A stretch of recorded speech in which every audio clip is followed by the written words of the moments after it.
Nous sommes au cœur de l'Arabie, entre la ville d'Abou Zabi qu'on ne voit déjà plus derrière l'horizon et l'oasis d'Al-Jiwa, caché là-bas, loin derrière les dunes.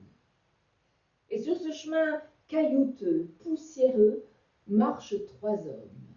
Ils sont chacun vêtus de leur longue djellaba, pieds nus dans leurs sandales. Et quand je vous dis qu'ils marchent, ça, croyez-moi, ils savent ce que ça veut dire, marcher. Ces trois hommes ont littéralement parcouru le monde, en long, en large et en travers. Et ces trois hommes, il faut le préciser, ces trois hommes, ce sont trois amis, mais des amis unis par une amitié indestructible, une amitié qui n'a pas failli, qui n'a pas faibli, malgré les difficultés du chemin, malgré les épreuves. Et nos trois amis ne vont pas tarder à arriver à l'oasis d'Al-Jiwa. Ils en ont encore pour 5 à 6 jours de marche. Ils en sont donc là de leur voyage, lorsqu'ils s'aperçoivent qu'il ne leur reste comme provision qu'un quignon de pain tout sec au fond d'un sac et quelques gouttes d'eau au fond d'une gourde. Il ne faut quand même pas se quereller pour un quignon de pain et quelques gouttes d'eau au fond d'une gourde.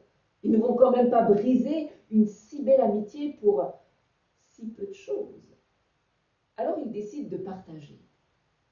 Seulement, au moment de faire le partage, celui qui tient le quignon de pain là, sur le bout de ses doigts se demande comment le couper en 3 parties égales sans faire plus de miettes que ce qui reviendrait à chacun. Quant à l'eau, tous trois se demandent intimement comment mesurer ce que le premier va boire et ce qu'il va laisser aux deux autres. Vous me suivez? La nuit commence à tomber. Alors l'un des trois propose tout simplement qu'il se couche. Qu'il se couche et ma foi, celui qui fera le rêve le plus significatif, le plus parlant, décidera le lendemain matin de ce qu'il faut faire. Vous voyez que là-bas comme ici, on dit que la nuit porte conseil. Donc nos trois gaillards sont d'accord, les voilà qui s'écartent du chemin, ils vont un petit peu plus loin s'étendre sous un acacia, ils s'enroulent dans leur couverture, ferment leurs yeux, et ma foi, chacun s'en remet à sa bonne étoile. Le lendemain matin, aux premières lueurs, 2 des 3 hommes sont déjà assis sur leur derrière.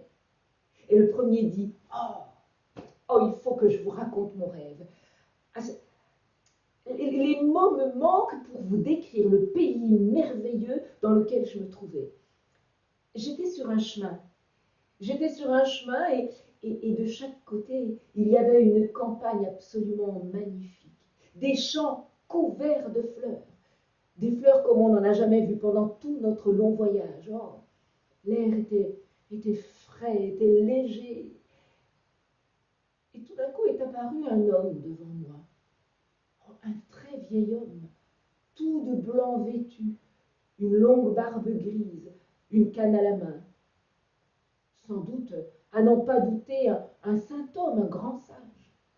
Et cet homme est arrivé au-devant de moi, il s'est baissé, il m'a baisé les pieds, puis il s'est relevé et il m'a dit « Toi, je connais ta vie du début à la fin. Je connais ta vie passée, je connais ta vie présente et je connais même ta vie future. Elle est en tout point irréprochable. Alors, c'est pour ça que de toute évidence, c'est toi qui mérites ce pain et cette eau. » Oh, dit le deuxième, oh ben, et moi aussi, j'ai fait un rêve extraordinaire. Moi aussi, dans mon rêve, j'étais dans un pays merveilleux. J'étais aussi sur un chemin et tout autour, des champs extraordinaires, des vergers, une campagne verdoyante, là des amandiers en fleurs, là-bas des pêchers, ici des oliviers. Et dans mon rêve aussi, il y avait un vieil homme. Il marchait à mes côtés. Et on a marché comme ça pendant un long moment. On est allé jusqu'au bout du chemin. Et tout au bout du du chemin, on s'est retrouvé là, au-dessus d'une grande falaise. Et au pied de la falaise, il y avait tout un peuple réuni, une foule immense. C'est à ce moment-là que le vieil homme a posé sa main sur mon épaule et il m'a dit, regarde ce peuple. Il attend un maître, il attend un guide, et ce guide, ce sera toi. C'est ton destin. Oh, la tâche va être difficile, rude. Il te faudra être fort. Et pour être fort, il faut être bien nourri. C'est pour ça que de toute évidence, c'est toi qui mérites ce pain et cette eau. C'est à ce moment-là que notre troisième homme, là, encore tout enroulé dans sa couverture, commence à bâiller, il s'étend, il s'étire, et il finit par s'asseoir lui aussi sur son derrière. Ben moi, dans mon rêve, je n'ai rien vu. Je n'ai rien entendu non plus. Mais j'ai senti une force qui m'a poussé à me lever, à prendre le pain, à prendre l'eau, à les avaler, et je crois que je n'ai pas pu résister.